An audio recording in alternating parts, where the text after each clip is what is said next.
तो इस क्वेश्चन से हम यही सीख सकते हैं कि हमको कम से कम ये क्लियरिटी होनी चाहिए कि कौन सा विचारक किस विचारधारा से या फिर किस अप्रोच से बिलोंग करता है इंटरनेशनल रिलेशन में। Thinker and their concepts. तो एक चीज का ध्यान रखिएगा, जब भी आप आईआर को रिवाइज करें तो जरूरी नहीं कि आप सारी अप्रोचेस को पूरा डीपली पढ़ रहे हैं, सारे की कॉन्सेप्ट्स को। ओके, वो शायद तक आपको उतना मार्क्स एग्जाम में नहीं दिलवाएगा, बट अगर आप चालाकी से बस इतना भी तैयार कर लें कि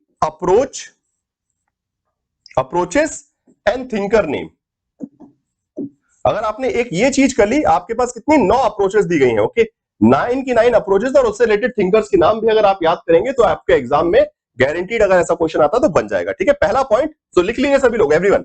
सो क्या चीज तैयार करनी है, एक लिस्ट बनानी है अप्रोचेस की और हर अप्रोच के थिंकर के नाम। ओके, कौन से अप्रोच से कौन से थिंकर बिलोंग करते हैं आपके पास होना चाहिए। दूसरा फिर आता है आपका नेक्स्ट नंबर पे कि थिंकर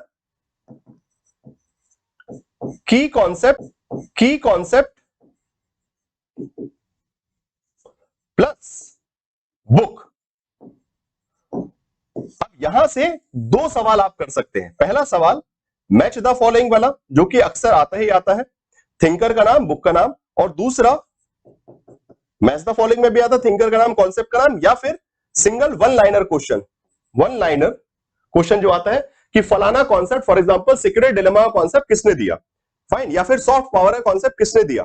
सो ऐसे वर्ड्स लेकर आपको डायरेक्टली पूछ सकते हैं। ठीक है, सो 2 सवालों के। तो अब इस पूरे चीज को, ये जो बहुत बड़ा सेक्शन है कि अप्रोचेस ऑफ आईआर, की कॉन्सेप्ट ऑफ आईआर, इस सब को आप बस कुछ चंद मिनटों में, मैं बोल सकता हूं हार्डली 1 घंटा लगेगा, अगर आप सही में चाहते हैं कि जेआरएफ सिलेक्शन हो जाए मेरा, सो बस 1 घंटे में जो है आप सारे अप्रोचेस के नाम और उसके सामने उसके थिंकर रिलेटेड। ओके, और ये सब पढ़ाए गए। अगर आप अपने फाउंडेशन कोर्स में जाके देखेंगे तो आपको क्लास बाय क्लास हर अप्रोच का थिंकर, मैंने तो इवन एक पूरा चार्ट दिया है हर थिंकर के, अगर आप देखें, सॉरी थिंकर का बोल सकता हूं, हर अप्रोच का। ओके, तो आपके जो फाउंडेशन कोर्स में अगर हम खोल के देखेंगे तो हर अप्रोच के थिंकर, अप्रोचेस का नाम और उसके थिंकर का नाम साथ साथ लिख दिया गया है। ऐसे ही थिंकर, की कॉन्सेप्ट एंड बुक, बस इतना भी कर लिया गया तो खेल डन है। यहां से वैसे कंपैरेटिवली इस पार्ट से क्वेश्चन कम आ रहे हैं थ्योरेटिकल से, बट फिर भी जो आएंगे वो 100% आपके हो जाएंगे, this is my guarantee. Okay.